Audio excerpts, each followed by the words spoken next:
Oficerët e policisë gjyqësore pranë prokurorisë ndaluan shtetasin JD 22 vjeç banues në Roskovec dhe referuan materialet në prokurori ku nisi procedimi penal për shtetasit EG, 44 vjeç dhe 2 16 vjeçar.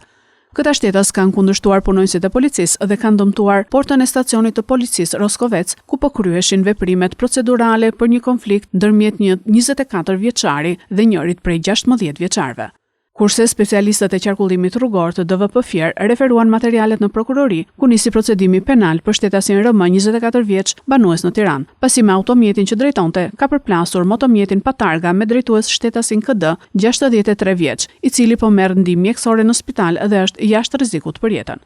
Ndërkohë specialistët për hetimin e krimeve të komisariatit të policisë Fier referuan materialet në prokurori ku nisi procedimi penal për shtetasin MH, 43 vjeç banues në fshatin Kraps, pasi ka ushtruar dhunë psikologjike ndaj bashkëjetueses së tij, e cila u pajis me urdhër mbrojtjeje.